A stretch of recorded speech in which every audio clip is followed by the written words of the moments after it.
Assalamualaikum warahmatullahi wabarakatuh. Perkenalkan, nami kula Anggita Saputri saking kelas kali welas BDP kali.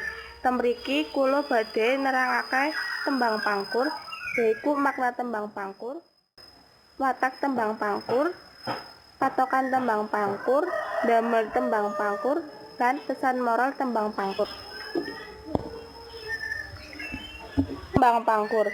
Tembang pangkur yaiku saka tembang mungkur kang maknane nyingkirake angkara murka kang dipikir tansah pengin weruh sapada-pada. Maksude buntut. Karangane Kanjeng Sunan Muria. Padha duweni makna gambarake manungsa kang wis kliwat umur rake kadonyan. Watak tembang pangkur. Watak tembang pangkur banter lan nesu, cocok kangge madharake pitutur, katresnan, cerita rakyat lan sapiturute.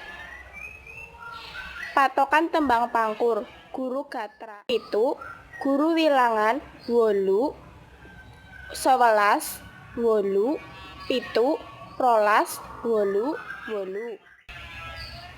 Guru lagune iku A I U A U A I.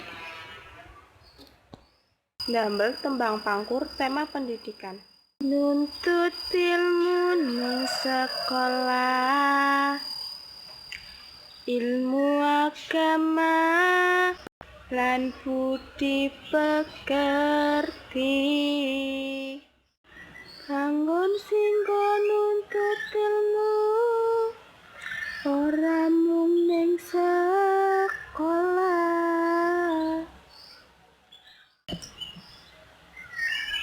iso nang omah lan nang tempat umum, lan iso ngerti ilmu agama.